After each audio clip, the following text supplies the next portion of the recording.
When we got married, I thought he would be my man, partner, hero, lover, best friend, and soulmate for the rest of my life.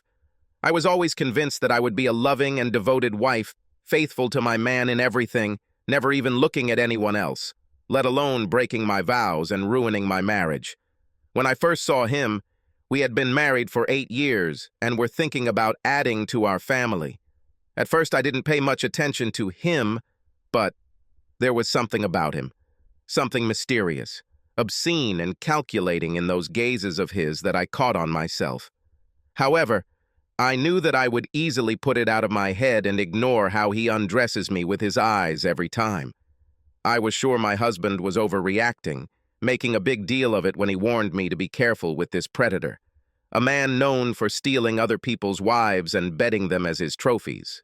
Of course, I would never have bought into that toxic, ostentatious masculinity that he exuded. Oh, I was the wisest woman in this world who loved only her man and would never allow herself to be fooled. And I was extremely offended that my husband doubted my unshakable moral fortitude and strong will to resist temptations. When he had sex with me for the first time, I was stung that I had fallen prey to his advances. He chose the perfect time, right after one of our rare marital quarrels, one of which he witnessed at a social event.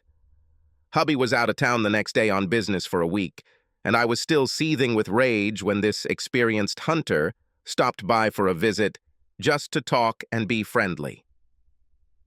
60 minutes and 2 glasses of wine later, suddenly I found myself lying on our marital bed, and his hands supported my ass in a friendly manner. This insidious snake, which I let into our Garden of Eden, spent a lot of time in our bedroom that evening until I collapsed unconscious.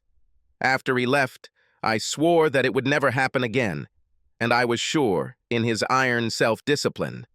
After having hot sex for the 3rd time in the front seat of his Audi R8 convertible that week while hubby was away, I began to think a little.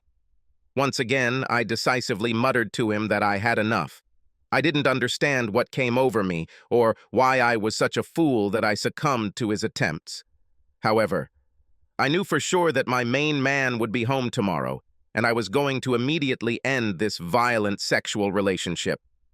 Leaning back in satisfaction, he wiped his dick with my panties, threw them on my chest, grinned an evil grin, and said, "Of course, doll." I was sure that my loving husband would never suspect anything. Clean sheets, a horny wife in sexy lingerie, a bottle of his favorite Napa cab, and a night of hot sex for a travel-weary husband. This will happen quite enough when he returns home. My confidence in my ability to use my feminine wiles to confuse his overly naive and simplistic view of the fairer sex overwhelmed me. Everything was great. I wasn't caught. After that, my vanity and pride made me believe that I could easily have a lover on the side, and my dear hubby would never discover this, would never know about my betrayal. 2 or 3 times a month, for almost a whole year, I unleashed all my unbridled carnal desires. Hotel rooms, his private office, abandoned and remote parking lots, and sometimes my marital bed. All these were the sites of our explosive sexual rendezvous. So convinced was I that my blind hubby did not notice these numerous infidelities. When the deputy sheriff who approached me in the office asked for identification and then loudly and cheerfully announced, "You have received a subpoena," I was sure that this was some kind of stupid and terrible mistake. My husband, who loves me with all his heart, I would never do that, humiliating me in front of my colleagues and boss, and possibly jeopardizing my career. Driving home in the car and fidgeting nervously behind the wheel in tears, I knew that if only I could get him to listen to the voice of reason, he would instantly give in and forgive me. My confidence in my ability to manipulate and control him will, without a doubt, end this not very pleasant day with my victory. I was convinced of this. Appropriate words and phrases such as soulmates, meaningless sex, let's create our family, ready to have a child, let's grow old together, will immediately extinguish his possible anger and convince him to give us a second chance, and coupled with the uninhibited sex I would entice him into, well, it would put him in his rightful place and allow us to forget about such a terrible idea as divorce. Approaching the house, I was already smiling and imagining how our beautiful marriage would move on towards a bright future. I was shocked, having heard from him detailed evidence of my infidelity after I thought that I was so careful, so smart, so pleased with my dexterity and resourcefulness. It turns out that my husband had known about my tricks for 6 months, but postponed showing the cards while he built his strategy and made plans. Of course, in no case I wasn't right when I said that we haven't had sex for more than 2 months.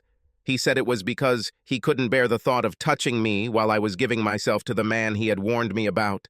What nonsense! I would remember if I didn't make love to my husband for 2 whole months. Maybe.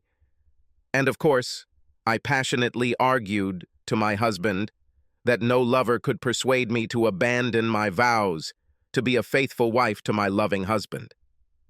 I could not have been more convincing in my magnificent speech, even if I had my hand on the Bible while delivering it. What I was sure of was that he wouldn't have enough brains to track our perverted sexual adventures. But dozens of photographs were laid out on the table in front of me, black and white and color, which would instantly gather a bunch of likes on any adult website. This is simply impossible so that he has such evidence. No, no, no. There is no way my good and kind-hearted man would send all this information to family and friends, from my parents and siblings to longtime friends and acquaintances we knew in college. He would never subject me to such public shame. His puny lawyer in glasses could in no way be better than my magnificent defender, the shark woman, who hates this whole despicable tribe of louts and always acts in courts under the slogan, "Don't take goats prisoner." God, with what pleasure I will receive the lion's share of property and money from all our accounts, and make him bitterly regret the day when he dared to challenge me. What? This couldn't happen! This stupid judge can't side with hubby and his pathetic lawyer. It's simply unheard of for him to keep our house and 75% of our assets. These were supposed to be my house and my assets. In the meeting room, I heard words like ironclad marriage contract, irresponsible disrespect for family, and shamefully promiscuous behavior. But they did not penetrate my mind, sliding along the edges of consciousness as meaningless gobbledygook words. It must have been some kind of nightmare from which I could wake up with relief at any minute. Yes, that's how it is. Of course, my now ex-husband would meet me in the hallway and listen to my last apology, which would sound so sincerely. And then he will hug and kiss me tightly and forgive me my little flaws, and will eventually take me back. After all, men really are that weak-willed. At that moment, when my ex disappeared from the courthouse in the blink of an eye, completely ignoring my heart-rending cries, "Wait a minute, we need to talk!" I was not taken aback, and soon called my lover to delight him with the news that I was moving in with him. In any case, he was better than my ex-hubby in every way, and I would show my ex-husband how truly pathetic and dull his life would be without me. 10 minutes later, I hung up, not believing my ears. My lover couldn't stop from uncontrollable laughter when he heard my idea that he would take me to his place and we would be happy together. It simply couldn't be what he said when he stopped laughing.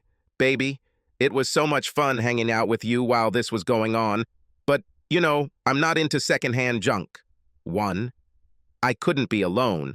It's just absurd that almost everyone I knew, with the exception of my mother, refused to even talk to me. And it's completely incomprehensible that even my dear mother, being a kind and gentle person by nature, did not allow me to move in with her. Where is this world going? And here I am standing in the parking lot, abandoned by everyone and alone, holding in my hands and staring blankly at the positive report on STDs from my doctor. What's going on anyway? This is simply unthinkable.